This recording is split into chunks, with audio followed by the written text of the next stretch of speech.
Your soft parenting approach is letting kids get away with everything, and it's simply not okay. Hi, my name is Bryan Post.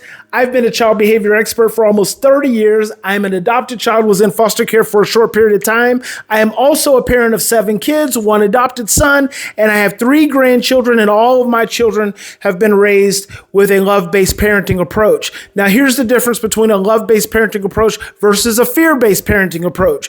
Most parents hear a love-based approach as soft parenting or even gentle parenting. And let me tell you, nothing could be far from the truth, because actually a love-based approach is a very challenging approach to take with a child, because instead of trying to hold the child accountable, the parent is being asked to hold themselves accountable. So from a love-based perspective, if my child is acting out, it's because my child is stressed out, because my child is probably regressed and operating from some earlier emotional age. It is my responsibility to teach them and to guide them, to help them learn and to develop the internal mechanisms to be able to manage that stress and navigate tough times so that they don't have those same ongoing behavior challenges. The problem is that most of the ways that you and I were raised, we were raised where as a child, if you did something you weren't supposed to, you got in trouble for it. So usually that could have been a spanking, that could have been in my case growing up, it was a whipping. You could have gotten yelled at, you could have gotten things taken away from you.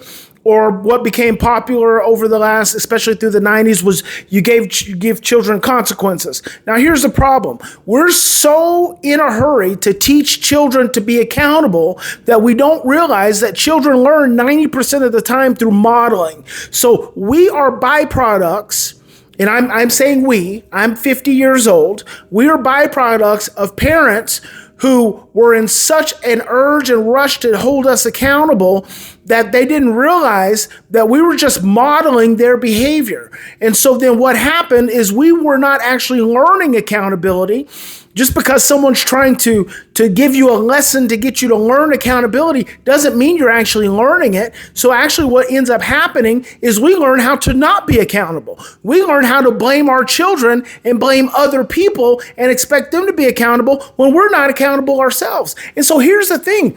When I started following a love-based parenting approach, the thing that changed is I was just willing to take responsibility. So the accountability actually fell back on my shoulders more than on my child, because I learned that instead of disciplining my child, I can't even say that, because we don't even realize that the definition of discipline is to teach, not to punish. So see, we grew up believing that discipline is punishment. Well, discipline isn't punishment. Discipline requires teaching. Now, there's 2 parts of that. In order to discipline a child, you have to be an effective disciple, which is an effective teacher. Joseph Ledoux, author of The Emotional Brain, New York University neuroscientist, said 20 years ago, in times of stress, our thinking becomes confused and distorted, and our short-term memory is suppressed. So literally, when a child is stressed out, they aren't even thinking clearly, and they can't even remember. So when the parent is in such a rush to hold them accountable, what ends up happening is that your approach to the child in that moment, they can't even retain.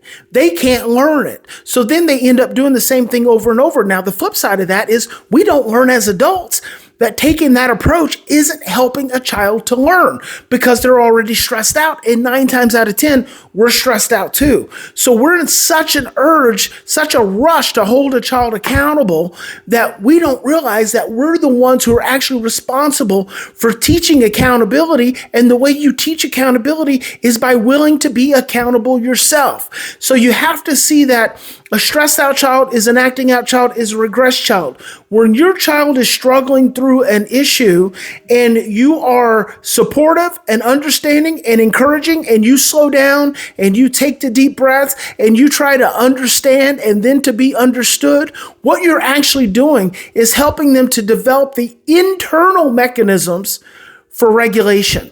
And that is the only thing that is going to help your child as they grow older, as they go out into the world, is if they've developed an internal locus of control that's not always externally based. See, most of us, we grew up with external control systems in place. And so then what happens is you go to college, or as an adolescent, as a teenager, you get out with your friends and you start doing all these dysregulated behaviors because you hadn't learned internal mechanisms of control. You go to college, you start drinking, you start having sex, you start hanging out, you're skipping classes because you haven't developed internal mechanisms of control. But we aren't taught that. So we don't ever know that. We become parents, and then we end up parenting the exact same way we were parented. And then when you hear someone come along and start teaching about taking a trauma responsive approach, or parenting by looking at your child's stress and looking at your child's fear and learning how to help them grow in their regulation, then you automatically,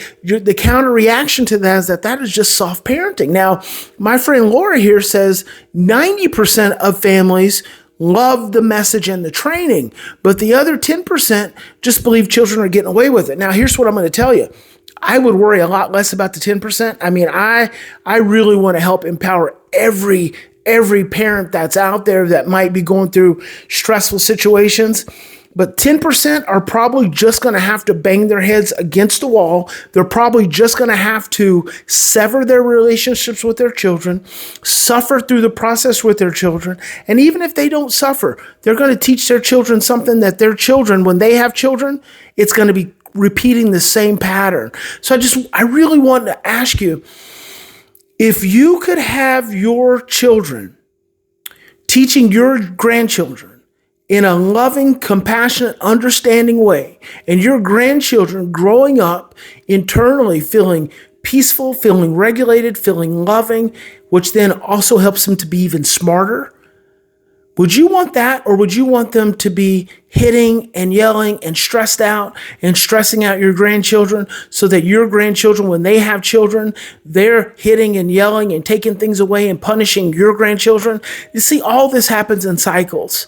The only challenge is we got to stop. We got to question what we've learned from the generations. And we have to be willing to ask ourselves, is that actually what we want to continue down the lineage? And if you don't, then you got to do the hard work of realizing that internal resistance occurs when you're trying to learn something new, but you're balancing it against all the blueprints from the generations from the past. That's where the resistance comes in.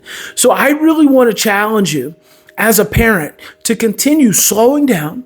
You see your child having some problem, having some episodes, slow down, take some deep breaths, connect with how you're feeling in that moment, and then consider how your child may be feeling in the midst of the challenges that they're having, as opposed to just having an immediate reaction. And now what you're going to find is that that's not soft at all. That actually requires a lot of hard work. That requires a lot of challenge internally. And then what you end up modeling for your child, instead of a parent who's being reactive and who's blaming, you start modeling a parent who's willing to take accountability, who's willing to be accountable, who's willing to take responsibility. And therefore, that's what you end up modeling for your child. So that's it. It's not soft parenting at all. It's actually very challenging. I always say, this approach to parenting, this love-based approach to parenting, is simple. It's just not easy. And if everyone else is walking that really punitive, fear-based way, is that the way you actually want to go anyway? You know, we think, you know, if the masses are going that way, is that really the way we want to go? Because I call that the broad and wide. What if we walk the straight and narrow, and the straight and narrow with love and with compassion and with empathy? I can almost promise you within a 99% certainty, I'd say 100%. I believe 100%. It's going to create a happier, more peaceful, more loving, calmer relationship with your child in the long run. Because remember, parenting doesn't stop at 18. It's a lifelong process. And as long as you have relationship, you have the ability to influence your child. But when you lose relationship, all you can do is control. So I hope that's helpful. If you want more information, if you want to ask me questions 24/7, you can go to bondify.ai. You can talk to me 24/7 for Black Friday. We're actually going to be doing a special. I'm going to open up bondify.ai free to the public, and you can communicate with my AI. Ask me questions all the time. Questions just like this. Excellent questions. So thank you so much, and God bless you.